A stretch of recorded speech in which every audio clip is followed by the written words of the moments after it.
एक महिला भक्त वृंदावन से बिहारी जी लेकर अपने घर आई और तभी बाहर से गोलू घर के अंदर आया और माँ से पूछता है कि माँ, यह कौन है?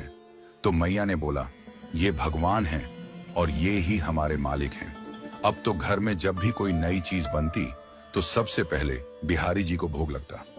पहले यह सब चीजें गोलू को सबसे पहले मिलती थीं।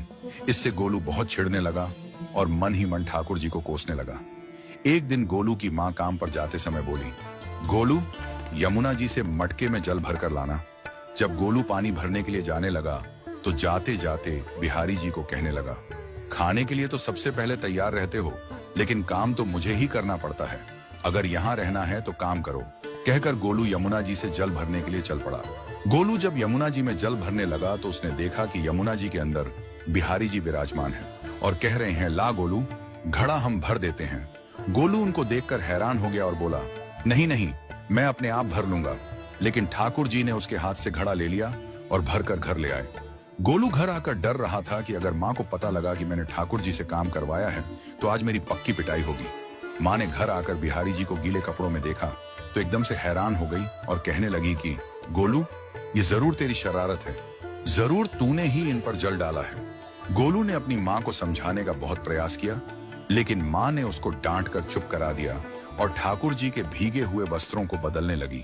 अगले दिन जब माँ ने गोलू को अनाज पिसवाने का काम दिया तो बिहारी जी फिर अनाज का कनस्तर ले आए और माँ को ठाकुर जी के वस्त्रों के ऊपर सूखा आटा पड़ा मिला।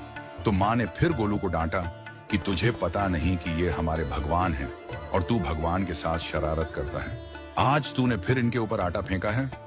तो गोलू शपथ लेकर कहने लगा, नहीं माँ, मैंने कोई शरारत नहीं करी है। ये तो मेरे हाथ से गेहूं का कनस्तर लेकर खुद पिसवा कर आए हैं। गोलू की माँ आज बहुत गुस्सा हुई। अगले दिन फिर माँ बोली, बेटा गोलू, आज तुम्हारे बाबा बाहर गांव से वापस लौट आएंगे। बस आज का ही काम है, तुम जंगल से थोड़ी लकड़ियां ले आना। गोलू फिर डर गया, कहीं ठाकुर जी फिर मेरे पीछे ना आ जाएं। गोलू ने माँ को बोला कि मैं चला तो जाऊंगा, लेकिन बिहारी जी को समझा लो, वो मेरे पीछे ना आई। उसकी माँ हंसकर बोली, हाँ हाँ समझा दूंगी, तुम जाओ तो सही। गोलू जल्दी जल्दी लकड़ियां लेने जंगल में चला गया और माँ काम पर चली गई। लेकिन उस दिन माँ काम से जल्दी वापस आ गई और देखा बिहारी जी अपनी चौकी पर विराजमान नहीं है। वह तो एकदम से घबरा गई कि कहीं गोलू की शरारत तो नहीं। वह भागी भागी जंगल की तरफ गई। तभी उसने देखा कि गोलू के साथ एक इंसान लकड़ियों को लेकर घर आ रहा है। गोलू की माँ यह देखकर हैरान हो गई कि यह तो बिहारी जी हैं। ये क्या हमारे भगवान हमारा काम कर रहे हैं? इसका अर्थ गोलू ठीक कह रहा था। वह जल्दी जल्दी भागकर ठाकुर जी के पास गई और लकड़ियां उनके हाथ से लेते हुए उनके चरणों में गिरकर रोती हुई बोली, हे बिहारी जी, ये आप क्या कर रहे हो?